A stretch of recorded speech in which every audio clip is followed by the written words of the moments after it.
Hari ini kita sampai kepada Kejadian pasal 15 dan kita juga baru saja bulan lalu merayakan Hari Reformasi. Kita sangat bersyukur kepada Tuhan untuk reformasi dan dalam bagian ini juga menjadi bagian yang mengingatkan kita akan perjuangan Luther, Calvin dan para reformator. Kita membaca Kejadian pasal 15 ayat 1 sampai 21. Saya akan membaca ayat yang pertama, jemaat sekalian membaca ayat kedua, kita akan membaca pertanggapan sampai ayat ke-21. Kemudian datanglah firman Tuhan kepada Abram dalam suatu penglihatan.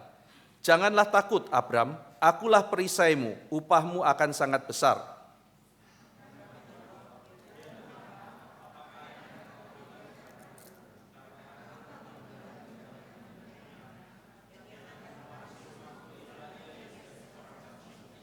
Lalu kata Abram, engkau tidak memberikan kepadaku keturunan sehingga seorang hambaku nanti menjadi ahli warisku.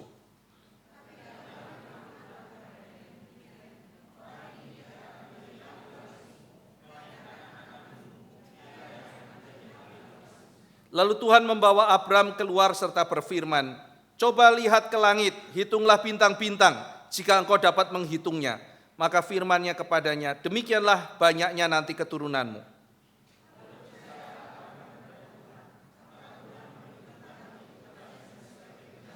Lalu firman Tuhan kepadanya, akulah Tuhan yang membawa engkau keluar dari Ur Kasdim untuk memberikan negeri ini kepadamu menjadi milikmu.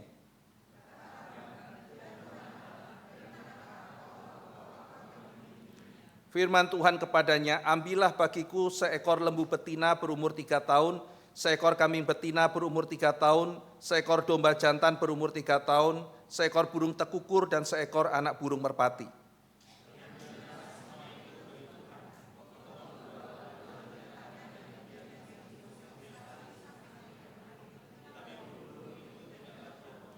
Ketika burung-burung buas singgap pada daging binatang-binatang itu, maka Abram mengusirnya.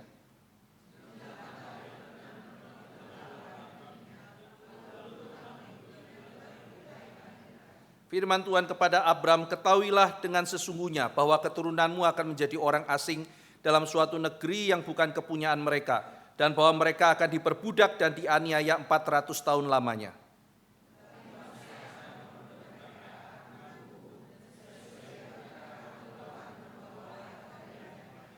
Tetapi engkau akan pergi kepada nenek moyangmu dengan sejahtera, engkau akan dikuburkan pada waktu telah putih rambutmu.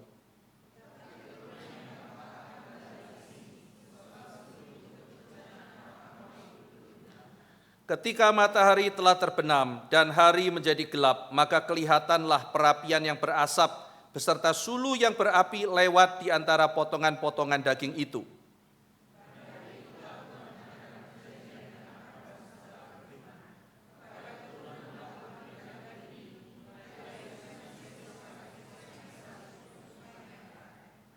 Yakni tanah orang Keni, orang Kenas, orang Kadmon, orang Amori, orang Kanaan, orang Girgasi, dan orang Yebus itu. Mari kita berdoa sekali lagi. Tuhan pimpin kami, setelah kami membaca firman, biarlah roh yang telah menurunkan firman bekerja, menolong kami memahami firman-Mu.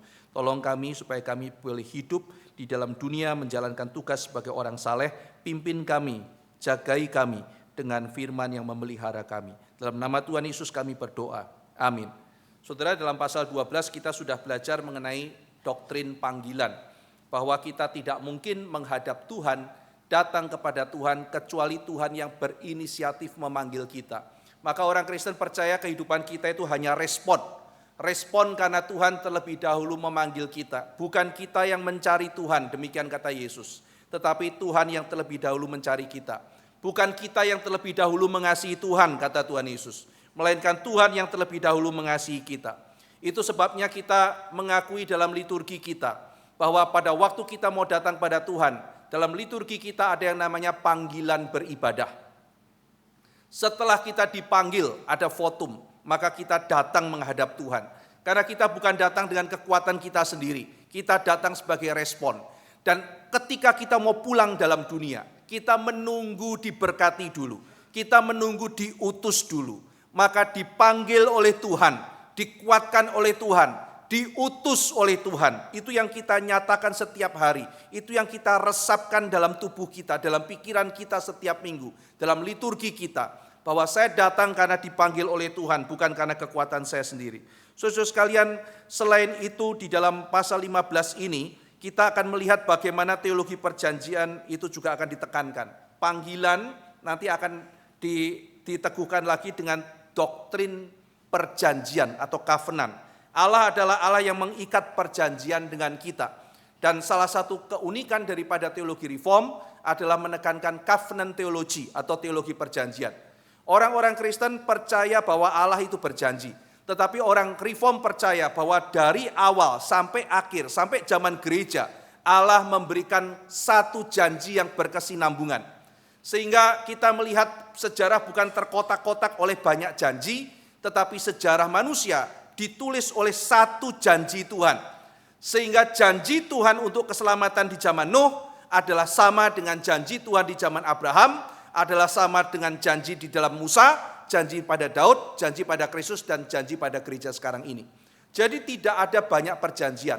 Sehingga orang zaman Nuh diselamatkan dengan cara A, zaman Musa diselamatkan pakai cara taat Taurat, zaman sekarang dipercaya dengan percaya Yesus dan sebagainya. Tidak, hanya ada satu perjanjian.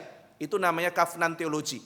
Sehingga seluruh kitab suci itu adalah satu. Dan kita melihat di dalam sebuah kesatuan yang sangat indah. Nah, saudara sekalian, sebelum kita membahas lebih lanjut mengenai covenant teologi dan juga nanti satu doktrin yang sangat terkenal di dalam reformasi yang baru kita rayakan, yaitu justification by faith. Ini menjadi tulang punggung pengajaran keunikan kekristenan, bahwa kita diselamatkan bukan karena perbuatan, kita diselamatkan karena iman kepada Kristus. Saudara sekalian, konteks pasal 15 adalah setelah perang dengan para raja-raja di dalam pasal 14, di mana kita sudah mencatat bahwa ada raja-raja besar yang bertarung dengan 5 raja kecil. Dan Abraham sudah menang. Saudara sekalian, maka setelah menang Abraham itu kemudian mungkin merenung ya. Mungkin mikir juga, waduh sekarang musuhku banyak nih. 4 raja gede sekarang jadi musuh saya nih gitu. Mungkin dia mikir gitu ya. Saudara kalau menang pengadilan gitu ya, saudara punya lawan yang tangguh, Anda menang. 4 perusahaan besar tekuk lutut pada Anda. Anda senang, tapi mulai mikir kan, mulai hari ini hidupku akan susah gitu. Karena ini 4 perusahaan besar ini akan cari-cari perkara dengan saya gitu. Satu sisi dia mungkin merenung itu, dan satu sisi dia juga merenung. Apa gunanya saya menang selama ini? Kalau Lot tidak lagi bersama-sama dengan saya. Sekali lagi saudara, bagi Abraham janji Tuhan itu segala-galanya. Hidup Abraham itu nomor 1 melakukan kehendak Tuhan. Dan sekarang ketika Tuhan berjanji akan memberikan keturunan, dia pikir itu akan terjadi dengan kekuatannya dia. Dan dia tahu dia gagal saudara. Tuhan berjanji, aku akan memberikan keturunan, aku akan memberikan tanah. Dan Abraham pikir karena dia pintar perang, dan kemudian karena dia itu hebat, maka dia bisa mendapatkan janji itu. Tapi dia sadar itu tidak mungkin. Dan dia mikir, aduh Lot kok tidak sama saya ya. Bagaimana janji Tuhan akan tergenapi? Nah, di tengah-tengah situasi seperti ini, saudara, maka Tuhan menjumpai Abraham. Dan di ayat pertama dikatakan, Abraham, janganlah takut, akulah perisaimu. Jangan takut Abraham, jangan takut ketika aku menjumpai engkau. Jangan takut terhadap musuh-musuhmu, akulah perisaimu. Abraham baru menolak harta orang Sodom. Dan sekarang Abraham diajarkan oleh Tuhan bahwa hadiah terbesar adalah diri Tuhan sendiri. Dan inilah yang disadari oleh orang Kristen. Carilah dulu kerajaan Allah dan kebenarannya, kata Tuhan Yesus. Itu yang paling cukup, sisanya itu tambahan, saudara. Jadi urusan orang Kristen, doktrin kecukupan orang Kristen adalah mengenal Kristus, saudara. Dan hidup cukup di dalam Kristus, sudah. Yang lain itu tambahan. Ada orang yang story-nya pendidikannya tinggi, ada yang biasa, itu tambahan, saudara. Tapi cukup dalam Kristus. Segala perkara, kata Paulus, dapat kutanggung di dalam Dia yang memberi kekuatan kepadaku. Segala perkara. Kenapa saudara? Karena Kristus bagi Paulus dalam kitab Filipi. Abraham nanti di dalam pasal 22, aku akan memberikan kekayaan kepadamu. Abraham tidak terlalu gobris saudara, karena bukan itu. Dalam hatinya dia satu. Dia ada sukacita karena menyenangkan hati Tuhan. Dia turun dengan kesadaran Tuhan bersuka karena aku melayani dia. Sudah, itu yang paling penting. Nah jadi Tuhan mengajarkan kepada Abraham, Abraham, akulah perisaimu. Tuhan adalah hadiah terbesar bagi kita, saudara. Kehadirannya dia, kemuliaannya dia. Saudara, dikatakan upahmu akan sangat besar. Lalu Abraham menjawab. Nah saudara, menarik. Dalam bahasa Indonesia, Abraham menjawab. Tetapi kalau kita perhatikan terjemahan lain, saudara, misalnya ESV. Saya bacakan, saudara ya. But Abram said. Ada kata but. Seolah-olah gini, saudara. Aku memberikan upah besar padamu. Tapi Tuhan, itu loh. Ini bapak orang beriman, saudara. Ngomong, tapi Tuhan. Lalu kemudian kita lihat ya ayat ke-7. Ini kan ayat pertama janji akan keturunan kan saudara ya. Jadi ada janji keturunan. Abraham menjawab, "But Tuhan, aku sebentar lagi akan meninggal, yang meneruskan adalah Eliezer." Lihat saudara, sudah ganti ya, dia udah putus asa dengan Lot. Jadi dia tahu Lot akan pergi, gak balik lagi. Jadi mungkin akan jatuh pada Eliezer. Lalu yang ke-7, Tuhan bilang mengenai tanah bukan? Lalu firman Tuhan, akulah Tuhan yang membawa engkau keluar dari Ur untuk memberikan negeri ini kepadamu. Jadi 2 janji, keturunan dan tanah. Nah ayat 8 muncul lagi. But he said, O Lord God, how am I to know that I shall possess it? Jadi Abraham tuh tanya sama Tuhan, tapi Tuhan, jadi orang yang beriman kuat seperti Abraham bukan berarti tidak boleh bergumul. Kita sebagai orang Kristen saudara juga ada pergumulan saudara. Tapi pergumulan tidak langsung menunjukkan kita tidak punya iman. Tidak saudara. Nah lalu ketika Tuhan dibantah tanda kutip. Kan seolah-olah saya ngomong gini saudara. Misalnya kita ngomong, saudara sekalian kita bersyukur sama Tuhan. Kita begini-begini. Terus kemudian saudara menanya, tapi Pak. Gitu. Artinya apa? Artinya kan saya meragukan loh Pak klaim yang Bapak katakan. Tapi Pak, kata tapi itu kan tidak setuju atau mempertanyakan dan sebagainya. Nah Tuhan mengatakan, Abraham aku akan memberikan janji. Tapi Tuhan, dari mana aku tahu aku pasti akan memiliki itu. Tapi Tuhan, kamu janji keturunan sekarang siapa yang akan meneruskan Tuhan? Tapi. Nah saudara, yang menarik adalah Tuhan tidak marah. Tapi Tuhan memberikan jawaban dan bahkan memberikan kekuatan. Jadi kita lihat Abraham ketika mengeluh, itu bukan mengeluh tentang Tuhan. Dia sedang mengeluh kepada Tuhan dan kita harus membedakan ini. Sekali lagi, Abraham tidak sedang mengeluh tentang Tuhan. Dia sedang mengeluh kepada Tuhan. Dan itu sebabnya respons Tuhan lembut. Saudara perhatikan, ketika bangsa Israel mengeluh kepada Tuhan, Tuhan tidak marah. Tetapi ketika orang Israel mengeluh tentang Tuhan, sikapnya berbeda. Sekarang saya ambil contoh saudara. Saya misalnya datang ketemu saudara. Saya mengeluh kepada saudara. Saya ngeluhnya begini, aduh berat sekali ya persiapan ini ya. Wah saya lihat kemarin tuh jemaat ya, pada kurang tidur apa semua, berat sekali. Gak gampang ya pelayanan kali ini ya. Ini kita harus gimana, kita sudah betul-betul coba semua cara loh. Tapi kelihatan gak berhasil, memang kali ini tantangannya sangat sulit. Aduh seperti sudah mau putus asa rasanya. Mesti gimana ya, tolong ya doakan kami ya. Ayo tolong kita berseru pada Tuhan ya. Kita sudah hampir putus asa, kita mentok nih. Itu artinya saya mengeluh kepada saudara. Dan ketika saudara mendengar gitu ya Pak, berat sekali, sudah tidak tahu mau gimana. Apa yang bisa saya lakukan Pak? Aduh tolong doakan kita ya. Oke Pak, ayo mari kita berdoa. Lihat saudara simpatik sama orang itu. Saya mengeluh, tetapi saya bukan mengeluh tentang saudara. Saya mengeluh kepada saudara. Tolong ini susah sekali, saya hampir putus asa nih. Kami udah hampir menyerah, tolong doakan kami ya. Kita udah gak tahu pakai cara apa lagi, gak bisa. Semua jalan ditutup, itu namanya mengeluh kepada.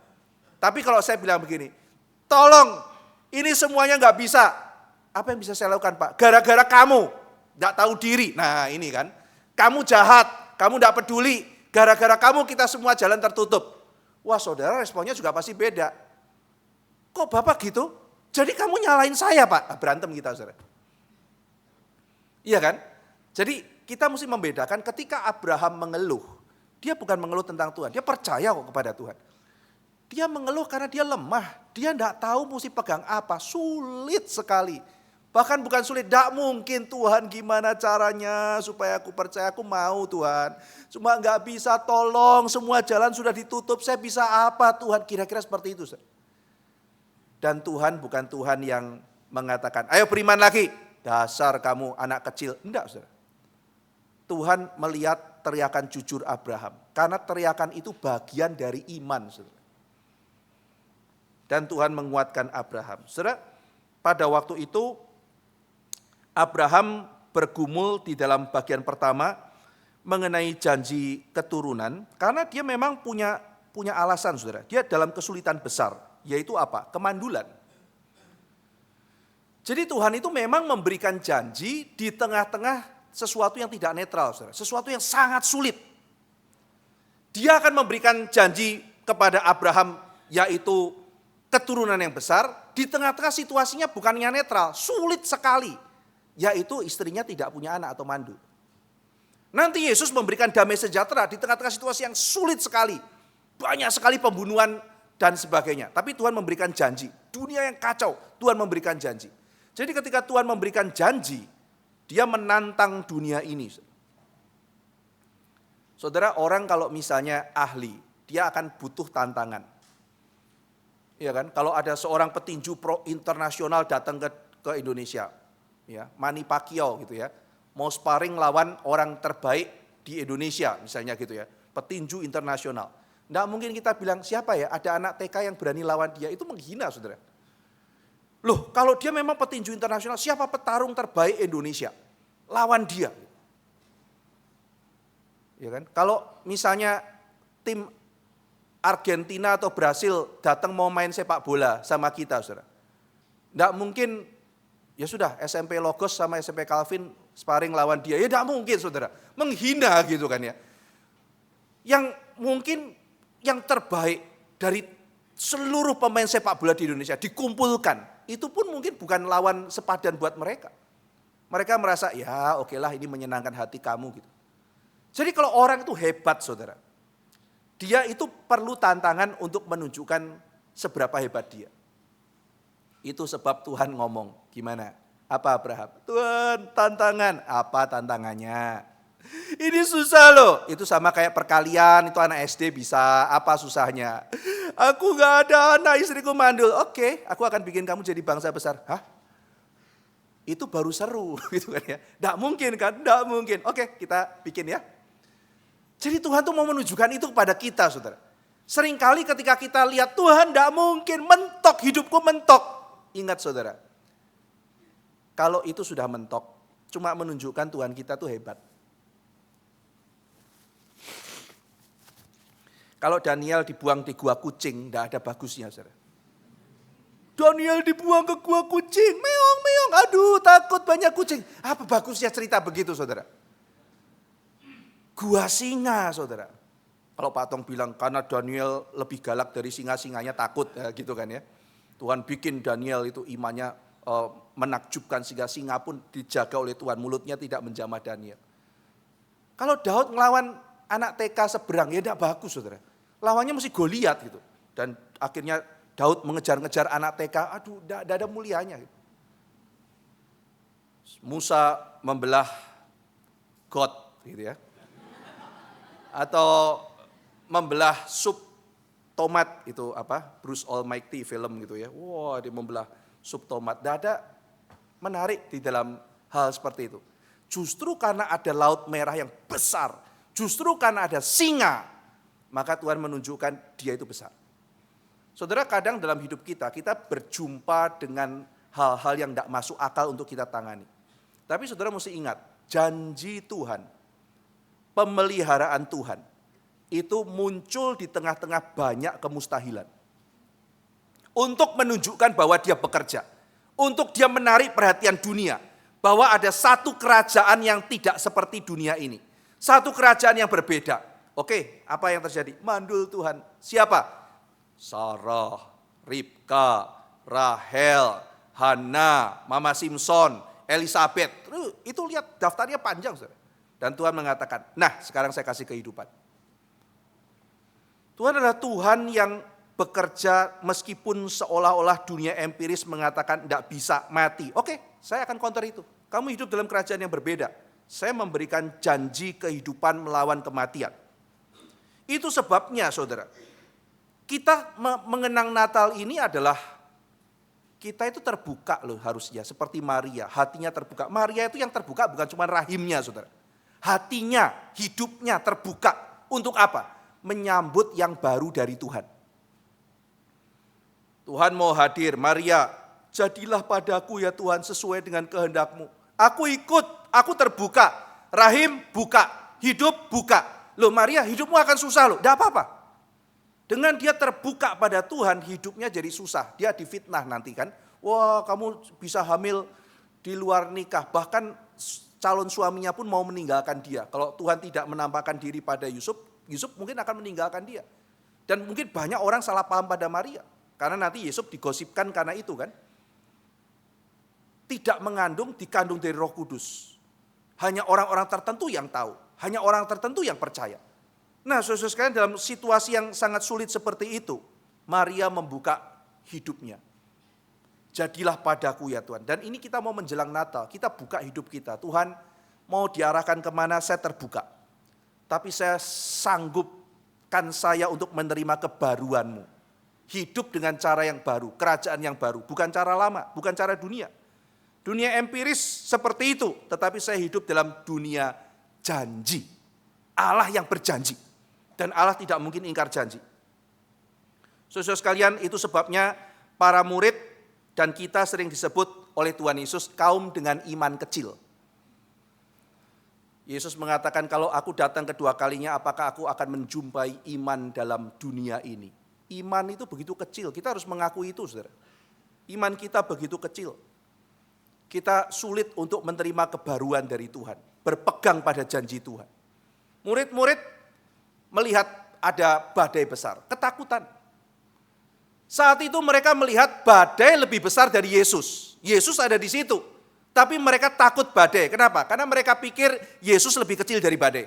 Itu iman kecil. Yesus kan tegur, imanmu kecil. Kita kan juga begitu saudara. Badai kehidupanmu dengan Yesus mana lebih besar? Ada saatnya di mana kita mengatakan Tuhan badaiku lebih besar.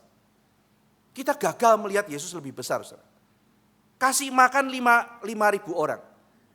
Mereka mengatakan tidak mungkin Tuhan kasih makan. Tidak mungkin. Oke tidak mungkin. Sekarang saya bikin mungkin. Imannya kecil. Mana lebih besar? Roti atau Yesus? Saya tidak melarang investasi. Investasi dalam kitab Amsal tanda orang bijak. Tapi permisi tanya saudara, seringkali kita investasi karena bijak atau karena takut? Atau campuran? Saudara sekalian, percayakah kita bahwa Tuhan yang memelihara burung pipit adalah Tuhan yang memelihara kita? Saudara-saudara sekalian, jadi ketika kita sadar betapa kecilnya iman kita, itu sebabnya bukan kita itu diajarkan untuk merayakan hari Sabat. Kita ke gereja, saudara tidak bekerja hari ini.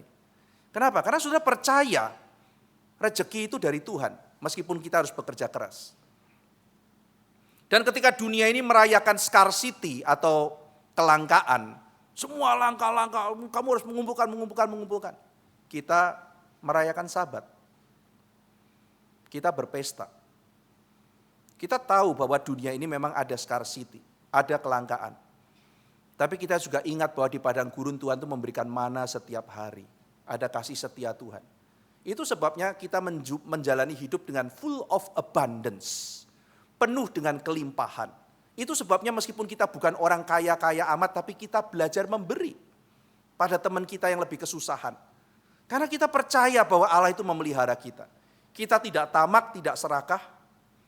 Karena kita belajar percaya bahwa Tuhan itu adalah Tuhan yang penuh dengan kelimpahan. Saudara pernah dengar cerita tentang 10 guci enggak?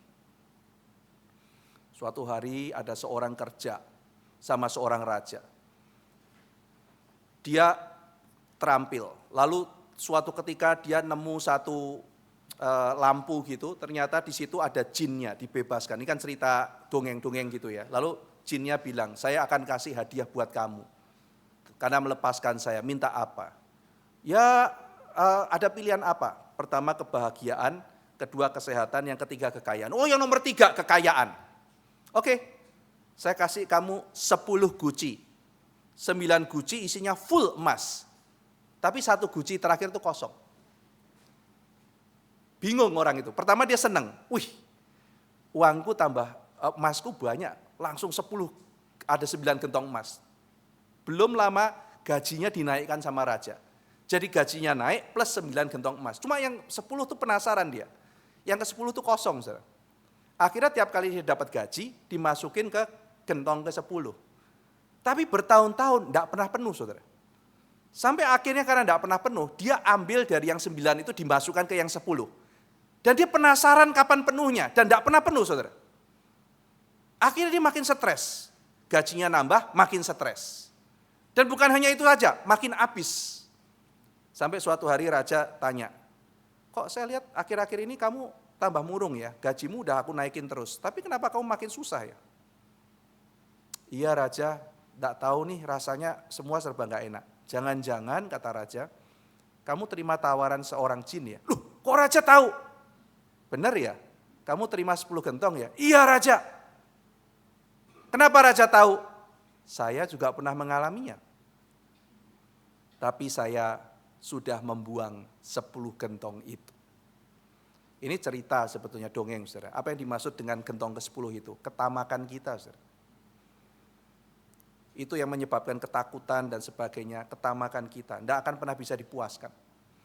Dan ketika orang Kristen melihat hal itu, dan dia menyadari Tuhan itu Tuhan yang penuh dengan kelimpahan, maka dia menjadi tenang. Saudara, kita disebut kaum dengan iman yang kecil, karena itu memang yang kita lakukan. Dan kita belajar, Tuhan kuatkan iman kami, kuatkan iman kami. Saudara, ada orang tanya sama saya, itu ya dikatakan kalau punya iman sebesar biji sesawi, bisa ngomong sama gunung, pindah ke laut. Sampai hari ini saya belum pernah lihat ada orang pindahin gunung ke laut. Saudara, enak ya kalau bisa begitu ya. Kita lihat lagi ke Bromo, kurang tinggi. Himalaya, tolong di sebelahnya Bromo gitu ya. Jadi supaya pindah gitu ya. Lalu kemudian kita bilang, gunung gede ya kurang Salak ya kan. Jadi gunung gede Salak pindah ke gede gitu kan ya dan sebagainya. Jadi mungkin orang itu kepingin melakukan hal itu ya, tapi dia tidak bisa, maka dia nanya, ini kenapa kok belum terjadi?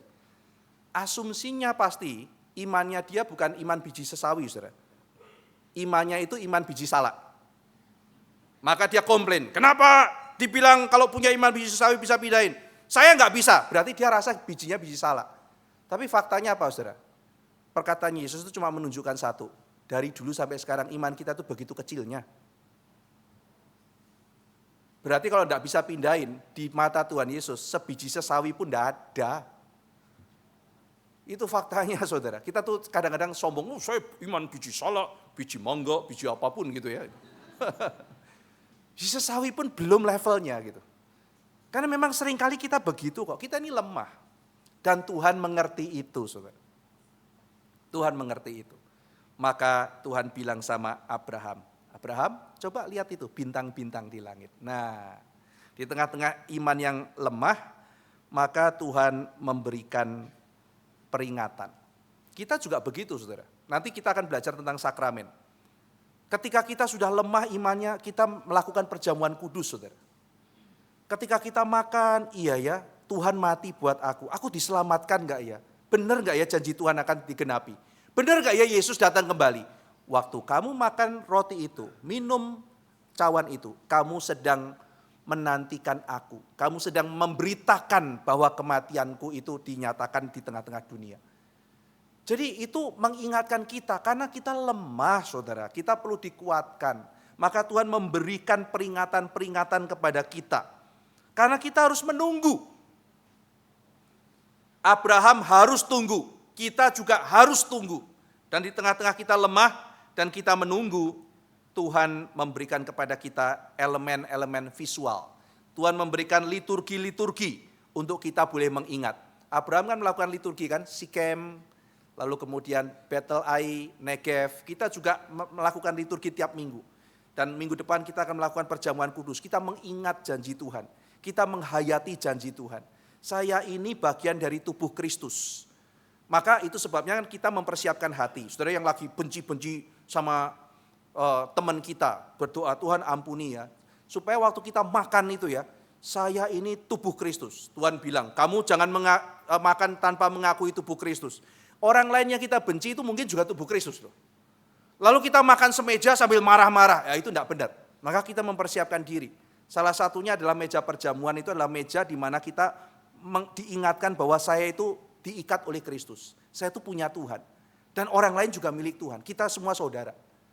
Nah, jadi saudara-saudara sekalian, Tuhan menunjukkan pada Abraham, Abraham lihat bintang itu. Setiap kamu lihat bintang, ingatlah bahwa aku tidak akan lupa janjiku. Keturunanmu akan sebanyak itu. Ini nanti menjadi fondasi daripada sakramen, yaitu verbum visibile, firman yang terlihat. Nah saudara, ketika Abraham diperlihatkan hal itu, ketika dia lemah, Tuhan aku mau percaya tapi aku lemah, imanku ini lemah. Oh lihatlah Abraham, aku menguatkan kau. Ketika Abraham lihat ayat 6, percayalah Abraham, dikuatkan saudara. Nah ayat 6 ini ayat penting. Lalu percayalah Abraham kepada Tuhan, maka Tuhan memperhitungkan hal itu kepadanya sebagai kebenaran. Nah, saudara, sekarang kita sudah melihat konteksnya dalam Kejadian pasal 15. Sekarang saya ingin mengajak saudara melihat Roma pasal 4, di mana Paulus mengajarkan doktrin pembenaran oleh iman berdasarkan bagian ini. Mari kita lihat Roma pasal 4.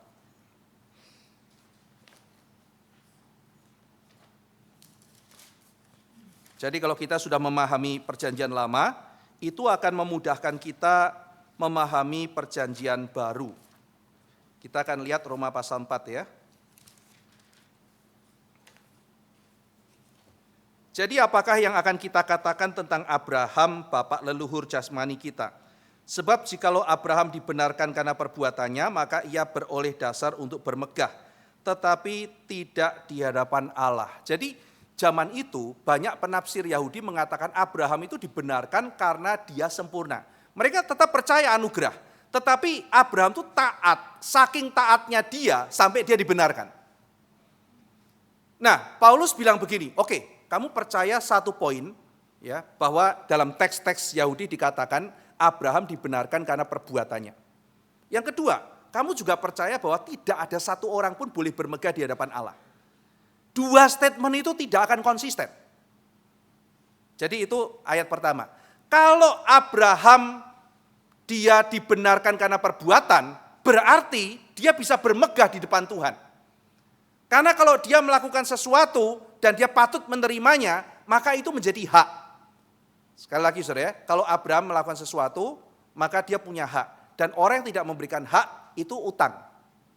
Oke, sekarang saya lanjutkan ya, ayat 2.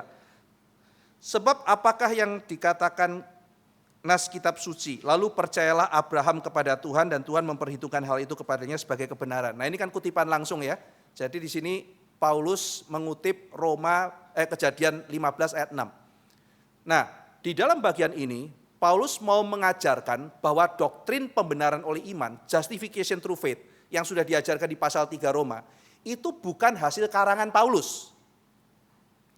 Tetapi dalam bagian ini, Paulus mengambil dua tokoh dalam perjanjian lama yang menunjang justification through faith. Yang pertama adalah Abraham, yang kedua adalah Daud. Ya, jadi dalam pasal 4, dia menunjukkan dalam PL pun sudah ada doktrin pembenaran melalui iman. Ayat 4, kalau ada orang yang bekerja, upahnya tidak diperhitungkan sebagai hadiah, tetapi sebagai haknya. Tetapi kalau ada orang yang tidak bekerja namun percaya kepada dia yang membenarkan orang durhaka, imannya diperhitungkan menjadi kebenaran. Saudara kalau punya pegawai, pegawainya sudah kerja 3 bulan, kerjanya bagus. Lalu dia datang minta sama saudara, bos 3 bulan belum gajian saya bos, sudah kerja, puas gak bos? Puas. Gimana kerjaku bos? Luar biasa. Gajinya dong bos, saya enggak mau kasih kamu gaji. Loh, kok bos begitu? Saya kan sudah bekerja, harusnya bos kasih saya gaji dong. Iya, tapi saya tidak mau. Loh, bos wajib loh. Loh, atas dasar apa saya wajib? Kan sudah ada kontrak kerja. Berdasarkan itu saya sudah perform kan. Kenapa kamu tidak gaji saya? Ya saya nggak mau aja, saya mau gaji mau-maunya saya. Oh kalau gitu bos hutang sama saya. Enggak bisa begitu dong. Oke lah saya bayar tapi 1 bulan aja. Enggak bisa bos, 3 bulan. Saya nggak mau bayar, saya laporkan kepada bagian tenaga kerja. Dan sebagainya. Saudara bisa nggak dia dipanggil sama Depnaker? Bisa, karena dia melanggar perjanjian, tidak memberikan hak. Nah sekarang Paulus nanya, oh gitu ya, jadi Tuhan jadi utang dong. Kamu sudah bekerja, patut dapat upah, berarti sekarang Tuhan utang sama kamu karena itu hakmu. Diselamatkan adalah hak saya ya Tuhan. Loh, selamatan itu hak atau anugerah gitu. Jadi Paulus menunjukkan itu tidak konsisten, dibenarkan karena perbuatan tidak konsisten. Ya. Tetapi kalau misalnya ada orang datang pada kita, bos, THR dong. Loh kok THR? Kamu kan gak kerja sama saya. Kan banyak kan saudara kalau di Indonesia begitu kan, datang-datang minta THR. Loh, saya punya pegawai ternyata gitu kan ya. Kapan kamu bekerja sama saya? Gak pernah kerja kok muncul minta THR gitu. Ya bos, THR bos. Dulu papa saya kan pengusaha saudara. Jadi dia itu kebiasaan itu sakit atau menghilang kalau sudah dekat hari raya. Dan saya bagian bilang papa sakit, papa pergi gitu ya. Karena itu dari kantor sampai depan rumah mengular saudara. Mengular dari semuanya, dari dari berbagai instansi itu semua datang. Terus mereka tuh minta apa Pak? Minta THR. Minta THR pegawai bukan kok gitu. Ya, jadi orang-orang minta THR, tapi papa saya berhak menghilang gitu ya. Menghilang, dia pergi, bilang papi pergi, dia pergi kemana gitu. Papi pergi, kita yang di rumah yang itu, enggak habis-habis saudara gitu. Bisa kita tunggu, wah dia enggak ngomong kapan pulangnya gitu. Ya. Nah kenapa begitu saudara? Dia tidak bisa dituntut. Kenapa bapak enggak kasih saya THR? Loh itu kan berdasarkan sukarela dia mau kasih. Tetapi kalau sama pegawai, bapak kenapa enggak kasih THR? Dia harus kasih THR. Karena dia terikat, dia sudah ada jasa. Maka pegawai itu butuh haknya dia. Tapi kalau orang lain, ya itu kan berdasarkan anugerah. Saya mau kasih, saya mau tidak mau kasih. Itu terserah dia. Nah jadi saudara di sini Paulus mengajarkan, kalau kita terima itu bukan karena kita berhak.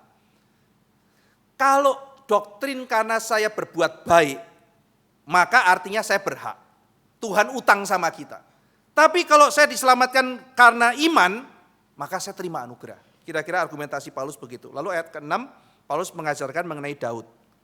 Daud melakukan 3 hal. Ayat ke-7, dia ada pelanggaran, dia ada dosa, dan yang ayat 8, dia ada kesalahan. Jadi Daud ada pelanggaran, ada dosa, ada kesalahan, tetapi dosanya ditutup, pelanggarannya diampuni, kesalahannya tidak diperhitungkan. Kata diperhitungkan ini pakai kata logisomai.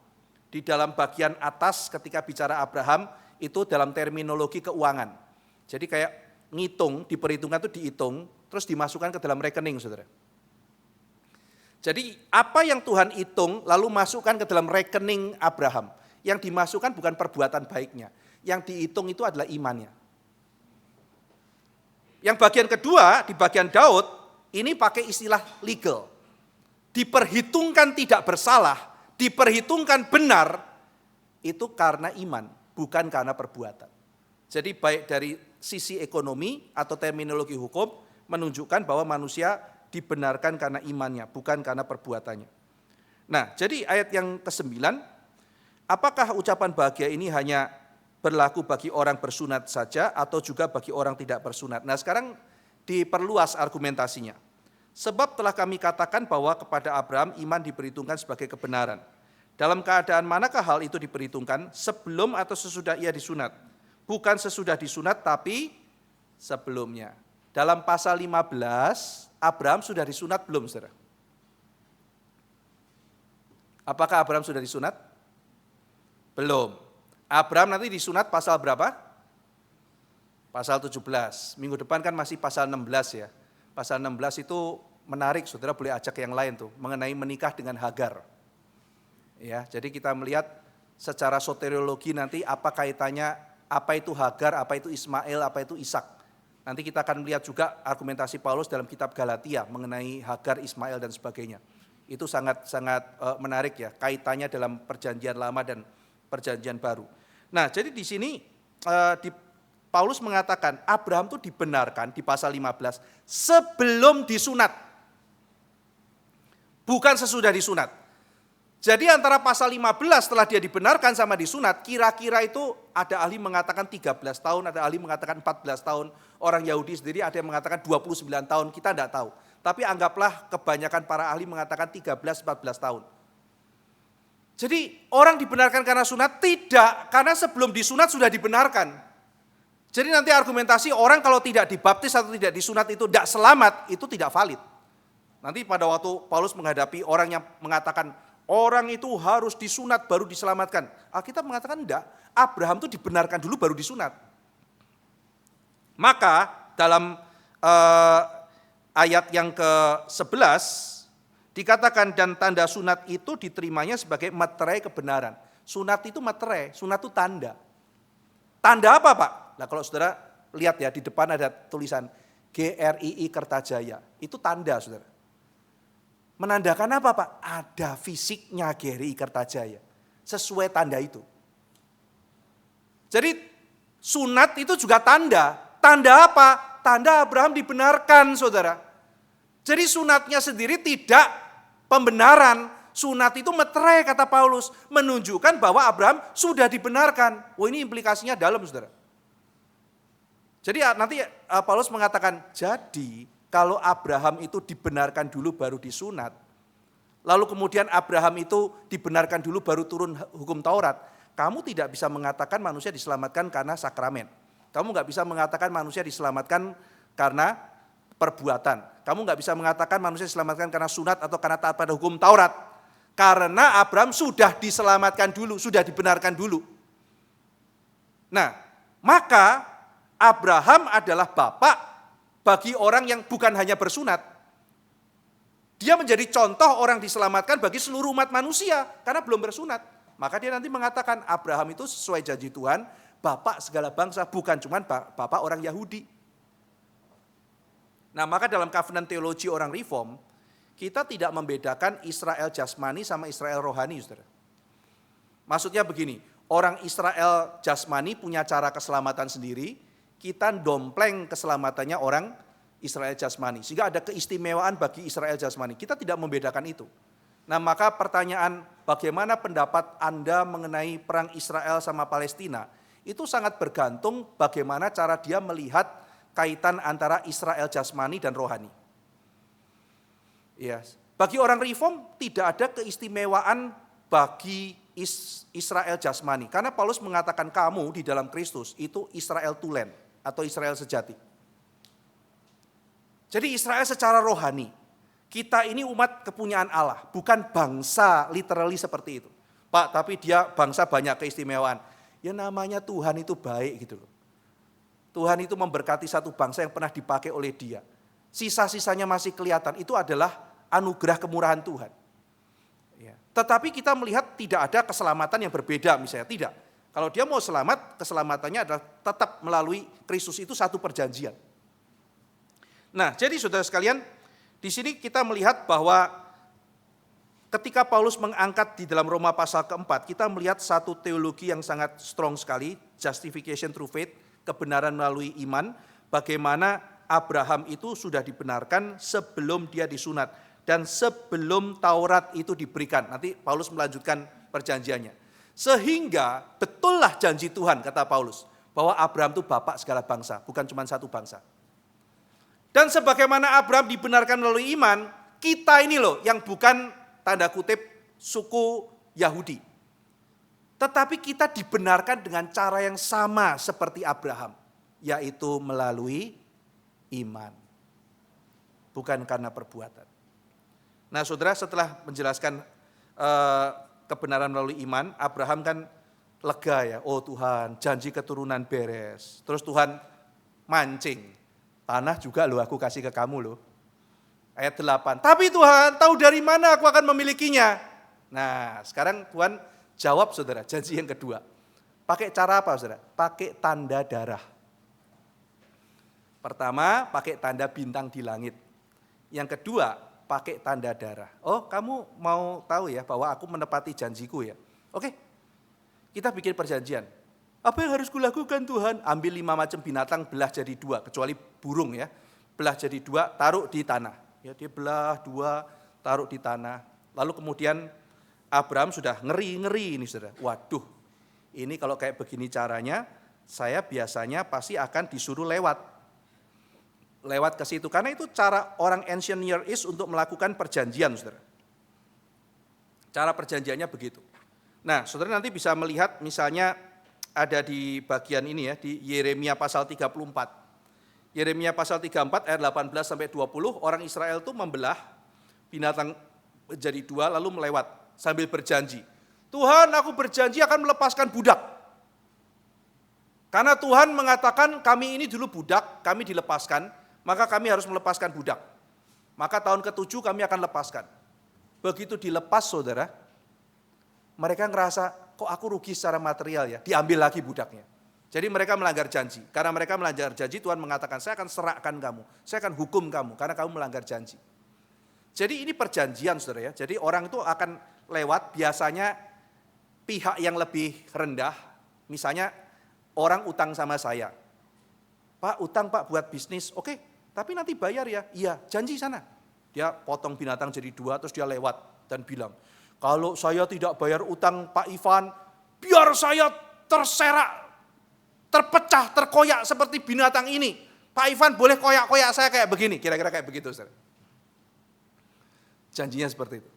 Nah ketika Abraham sudah belah, dia mungkin pikir mati aku, makanya dikatakan kegelapan menutupi dia. Beberapa penafsir ahli PL mengatakan itu mungkin karena Abraham berpikir, lah ini saya minta supaya diberikan kepastian kok saya nanti disuruh lewat.